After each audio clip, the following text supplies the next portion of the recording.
Bueno, muchas gracias. Llegamos al tercer y último mensaje de este encuentro virtual. Gracias a todos por estar allí.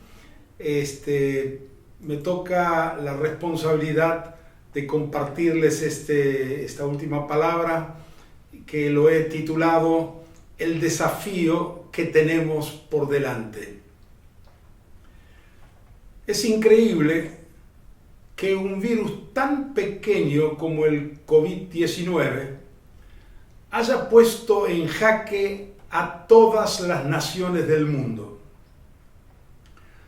Lo más dramático es que esta pandemia en poco tiempo ha producido un altísimo número de contagiados y muertos con cifras que van en ascenso, y lo ha colocado dentro de las 15 pandemias más mortales de la historia de la humanidad.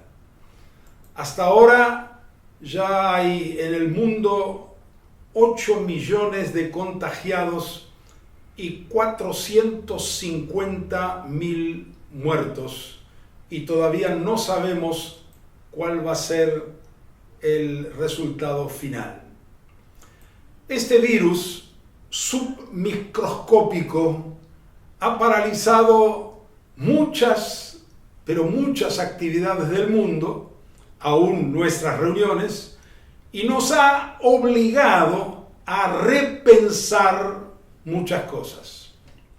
El mundo ha cambiado, quizás definitivamente,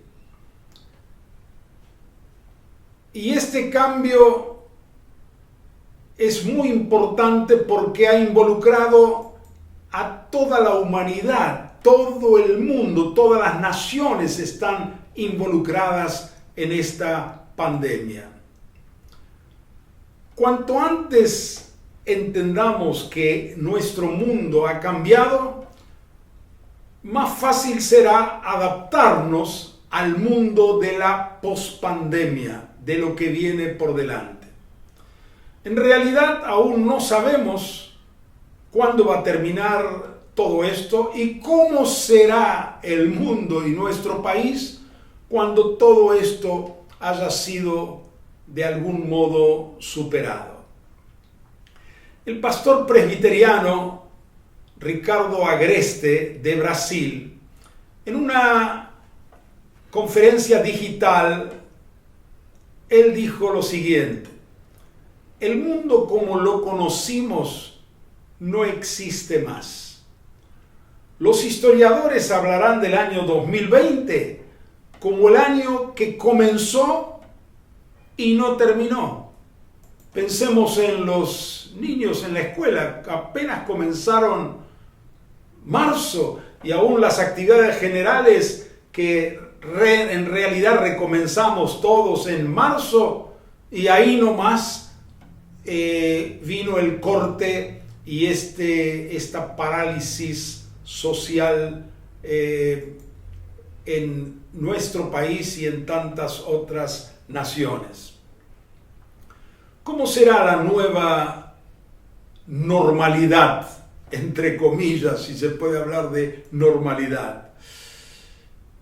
Y este pastor de Brasil pregunta: ¿el COVID-19 es la causa primaria o el acelerador de los cambios que ya se venían dando?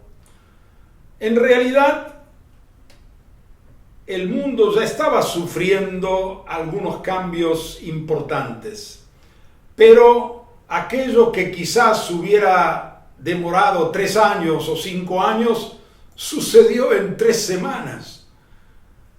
Y él dice, este pastor, nuestras iglesias representan las organizaciones más resistentes a los cambios. ¿Por qué? Porque los líderes muchas veces no sabemos hacer una diferencia entre lo que es esencia y lo que es forma. Otra consideración importante que hace este pastor presbiteriano brasilero Pregunta, ¿el mundo de la post-pandemia será mejor o peor que ahora? Bueno, hay opiniones de ambos lados, pero él dice, nuestro papel como cristianos no es ser optimistas o pesimistas. Como iglesia no tenemos la facultad de elegir al enemigo ni el escenario nuevo. Nos toca comprender cómo desarrollar mejor nuestra misión en el nuevo escenario que nos toque vivir y misionar. Y él concluye con esta afirmación. Esta pandemia debería producir en nosotros un sabá, un descanso. Parar para reflexionar profundamente. Nos habíamos acostumbrado, dice él, que la iglesia consiste en hacer eventos, tener reuniones, nada más lejos de lo que Dios dice de la iglesia en su palabra. La iglesia, si reflexiona, recapacita, ora, busca a Dios, luego de esta pandemia puede salir mayor en número, es decir, un crecimiento numérico, y también mejor en su calidad, en su santidad. Esta pandemia nos obligó a parar literalmente para reflexionar y repensar nuestro funcionamiento como iglesia y como obreros del Señor. Lo que nosotros necesitamos en el tiempo que se avecina es discernimiento ministerial. Estos días de quietud, de reflexión, de oración, de buscar el rostro de Dios, de oír a Dios, especialmente nosotros los pastores de la Grey y los obreros del Señor, necesitamos abrir nuestra mente, nuestro corazón, y ante las nuevas circunstancias abrirnos a los cambios que Dios quiere producir entre nosotros. Cambios siempre fundamentados en su palabra, que no cambia y que es eterna. Pero sí tenemos que quizás cambiar y adecuar nuestra estrategia ministerial. Para ello, como siervo del Señor, necesitamos, como dije, discernimiento.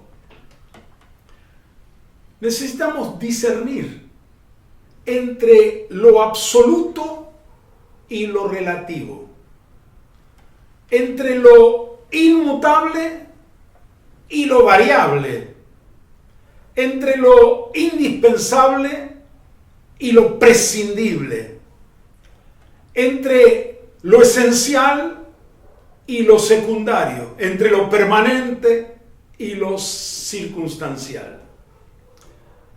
Dentro de lo relativo y secundario, sin duda hay cosas buenas, útiles, agradables, pero no indispensables.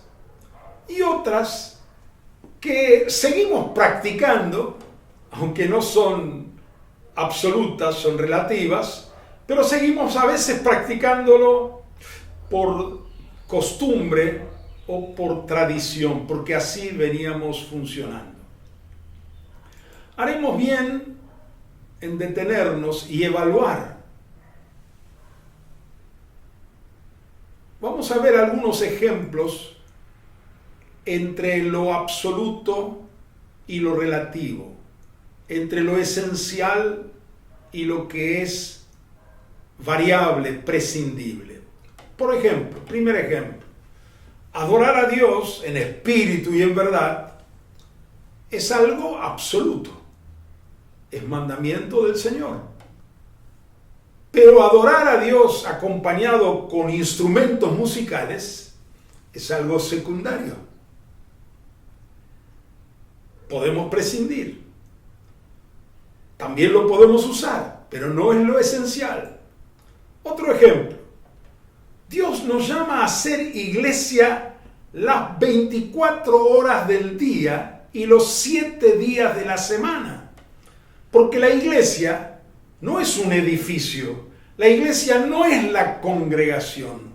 La iglesia somos nosotros. De tal manera que todo el día y todos los días tenemos que estar en la presencia del Señor. El Salmo 34:1 dice: bendeciré a Jehová en todo tiempo. Ahora, reunirnos los domingos es algo relativo. Lo podemos hacer. Es algo lindo, maravilloso, pero no es absoluto. Hacer discípulos, como Jesús nos enseñó en Mateo capítulo 28, los últimos versículos, es algo absoluto. Pero hacer reuniones, hacer templos, entre comillas, es algo relativo, secundario. Es fundamental la relación personal con los discípulos y debemos hacer de esa relación personal lo central de nuestro ministerio. El discipulado es paternidad espiritual, tener hijos y formarlos para Dios. Eso es algo absoluto. Pero hacer del púlpito el centro de nuestro ministerio es algo equivocado, algo secundario. Podemos usar el púlpito o no. Lo importante es enseñar toda la didaqué, la doctrina del Señor, y predicar todo el evangelio, todo el querigma y las verdades del Señor. Debemos dejar de a veces predicar tantos devocionales y sermones inspiracionales y concentrarnos más en la palabra de Dios, que lo podemos resumir con estas dos palabras, querigma y didaqué. Otro tema importante, absoluto, esencial, es la verdad de que todos los hijos de Dios son sacerdotes de Dios y deben ser capacitados para hacer la obra. Esto no es algo secundario, no es algo prescindible. Debemos transformar la iglesia en un verdadero seminario, donde todos los miembros del cuerpo de Cristo estén capacitados y funcionando, sirviendo los unos a los otros. Todos funcionando según sus dones y talentos, en pro de la evangelización del mundo y en pro de la edificación de los hermanos. La palabra de Dios, el evangelio del reino, el querigma y la didaqué, las sagradas escrituras, son cosas absolutas. La fe, el Espíritu Santo, la oración, la evangelización, el bautismo en agua, el bautismo en el Espíritu Santo, el discipulado, la cena del Señor, el amor fraternal, las buenas obras, la comunión entre hermanos, el servicio, todos los ministerios de Efesios capítulo 4, apóstoles, profetas, evangelistas, pastores, maestros, son todas cosas absolutas. Todos los dones del Espíritu Santo son indispensables. La generosidad, nuestra misión en el mundo de ser sal y luz, todo eso es absoluto y es indispensable. Y haremos bien en enfatizar todo eso. Paso a otro aspecto. La versatilidad de la iglesia en la historia de la humanidad. La iglesia del Señor ha demostrado a través de los siglos ser muy versátil. Versátil quiere decir adaptable, ágil, a cualquier tiempo y circunstancia. La iglesia es todoterreno, sabe caminar en cualquier situación o circunstancia, por más difícil que sea. Por largos periodos de la historia, la iglesia fue perseguida, con un altísimo número de mártires y de sufrimientos. En esos tiempos difíciles era imposible tener una reunión pública o congregacional.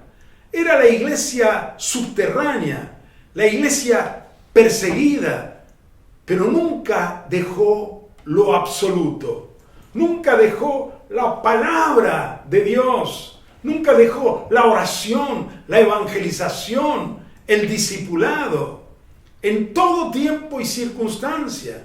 Nunca dejó el amor entre hermanos, las buenas obras, la comunión, y así podemos mencionar todo lo que dijimos antes.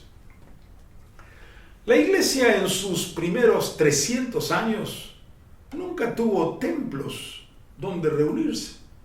Se reunían en las casas y cuando era posible en lugares públicos. Y podemos decir que fue su mejor época.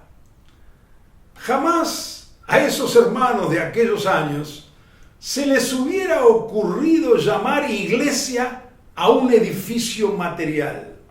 No tenían púlpitos, no tenían altares, no tenían equipos de sonido, pero contaban con lo esencial, con lo indispensable. Lo que nunca podía faltar era el Espíritu Santo y la palabra de Dios. ¿Qué necesitamos para funcionar como iglesia hoy? El pastor Ricardo Agreste, del que hice mención antes, dice algunas cosas interesantes. Tenemos que construir el futuro teniendo en cuenta la nueva realidad. Otra cosa que dice, las reuniones online, virtuales, y las reuniones presenciales convivirán en forma simultánea. No todas las reuniones presenciales son necesarias. Necesitamos discernir los límites, beneficios y daños de los usos digitales. Hay que analizar bien. Nosotros los cristianos no fuimos hechos para conformarnos al mundo, sino para ser transformados por la renovación de nuestro entendimiento.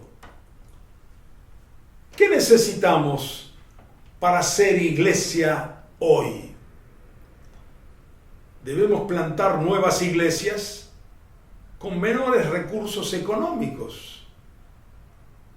El modelo tradicional de comprar un terreno, construir un templo y montar una iglesia, entre comillas, es un proceso lento y excesivamente costoso.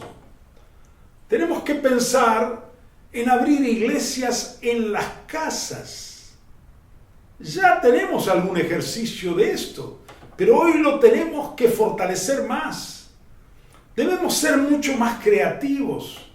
Debemos incentivar los ministerios bivocacionales. Toda esta pandemia nos está demostrando que mucho de lo que creíamos esencial para ser iglesia no era tal. Todo nos obliga a encontrar formas más sencillas de ser iglesia hoy. Necesitamos repensar la iglesia y su funcionamiento. Obviamente esto dependerá de cada país y aún dentro de un mismo país dependerá de cada ciudad y aún de cada barrio. Ciertas metodologías funcionan en un barrio que no funciona en otro. Tenemos que tener la mente amplia para ser guiados por el Espíritu Santo en todo esto. El Espíritu Santo es muy creativo, muy libre, y tenemos que depender del Espíritu para avanzar mejor. Nosotros tendemos a estar muy atados a esquemas, a esos esquemas a los que estamos acostumbrados. Necesitamos libertad en las formas y estrategias, siempre bajo la inspiración del Espíritu Santo.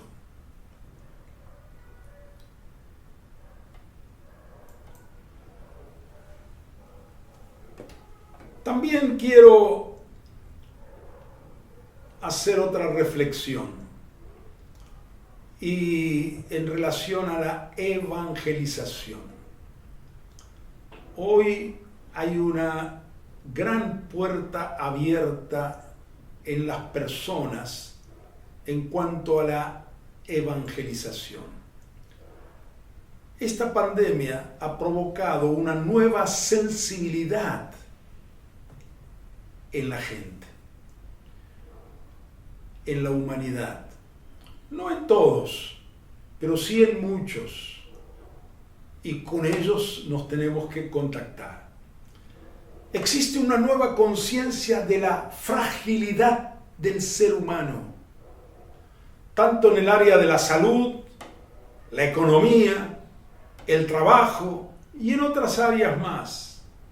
Y esta conciencia de fragilidad puede ser una importante antesala a la humildad, condición muy favorable para predicar el Evangelio a las personas.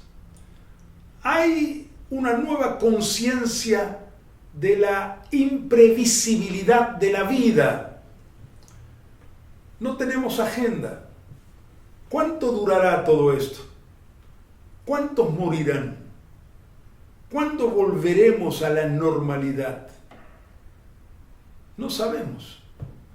Y esta incertidumbre también nos puede llevar a la humildad y a la búsqueda de certezas que solo se encuentra en Dios. También hoy somos más conscientes de nuestra impotencia, conscientes de que existen fuerzas y factores que no podemos controlar, ni con dinero, ni con ciencia, ni con tecnología, ni con leyes. Otra sensación que ha crecido, que nos puede llevar a la humildad, y aunque no se lo menciona abiertamente, es que hoy en la gente hay una nueva conciencia de la cercanía de la muerte.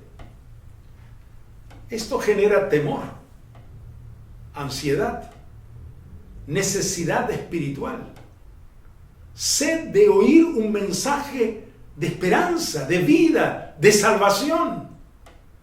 Esta nueva sensibilidad puede ser una gran puerta abierta para la evangelización y la conversión de millones de personas en todo el mundo. Jesucristo en Apocalipsis capítulo 3, versículo 8, dice así: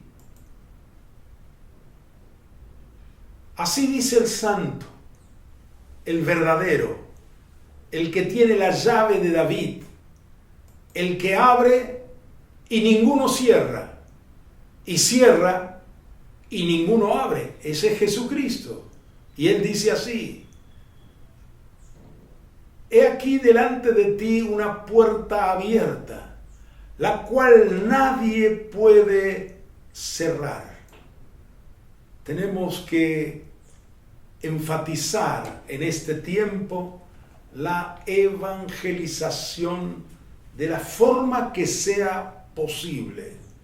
Permítame también hablarles un poco de la zaranda de Dios. Nosotros sabemos que a los que aman a Dios, todas las cosas ayudan a bien. Romanos 8:28. Es un texto muy conocido. El Señor usará todo esto para meternos en una zaranda. Y vaya qué zaranda. El propósito de la zaranda es separar la paja del trigo. Lo necesario, que es el trigo, de lo superfluo, que es la paja. Separar lo absoluto de lo relativo. Hoy hay mucha paja y hojarasca en la iglesia. Pablo dice que la iglesia debe ser edificada con oro, plata y piedras preciosas, pero advierte que algunos edifican con madera, heno y hojarasca. 1 Corintios capítulo 3. Nos ha venido bien todo esto para poder evaluar qué iglesia estamos edificando. Lo que estamos edificando pasará la prueba del fuego. El fuego acaba con todo lo banal, con la superficialidad, la religiosidad, la carnalidad. Acaba con todo lo que es madera, heno y hojarasca. Todo eso se quema rápidamente. Pero el fuego también cumple otra función. Purifica el oro, la plata y las piedras preciosas. Saldremos mejores de todo esto.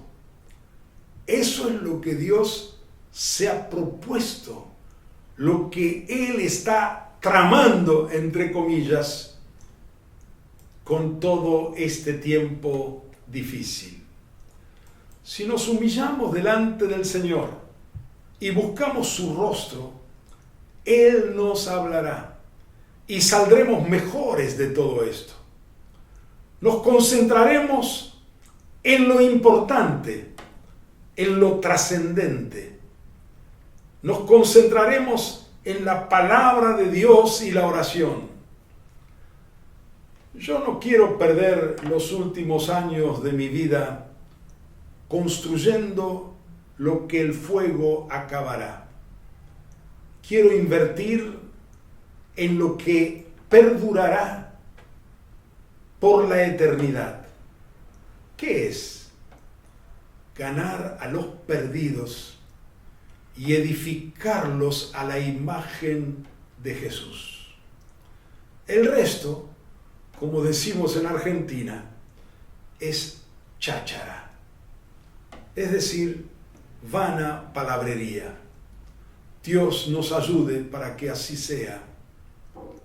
Amén. Y como conclusión, quiero compartirles lo que tenemos que priorizar de aquí en adelante cuando todo esto haya pasado y volvamos a la nueva normalidad, que hayamos aprendido las lecciones que Dios nos ha querido enseñar en todo este tiempo de pandemia. Quiero señalar algunas cosas sencillas, pero básicas. Primero, debemos priorizar nuestro tiempo diario de oración en secreto. Nuestra comunión personal con Dios ha de ser el fundamento de nuestra vida y de nuestro ministerio, como nos lo enseñó Jesús. Segundo, prioricemos la familia. No podemos edificar la iglesia y hacer la obra sobre las ruinas de nuestra familia. Dediquemos tiempo de calidad a nuestro matrimonio para conversar, mejorar nuestro trato mutuo. Dediquemos tiempo a orar juntos, a leer la palabra. Como padres, asumamos nuestra responsabilidad en la formación espiritual y la formación bíblica de nuestros hijos. Dispongamos tiempo para estar con ellos, para hacernos amigos, para conocerlos profundamente. Nuestros primeros discípulos deben ser nuestros hijos. No podemos tercerizar la formación de ellos a los maestros de la escuela dominical. Gracias a Dios por la escuela dominical y por los maestros, pero nada puede reemplazar la función de los padres. Media hora o una hora por semana no es suficiente. El mundo nos bombardea las 24 horas del día y todos los días de la semana. Los padres debemos asumir la responsabilidad en la formación y el discipulado de nuestros hijos. Tercero, prioricemos la iglesia. Recordemos que la iglesia no es el salón donde nos reunimos. La iglesia somos nosotros. Nosotros no vamos a la iglesia. Somos la iglesia las 24 horas del día y los 7 días de la semana.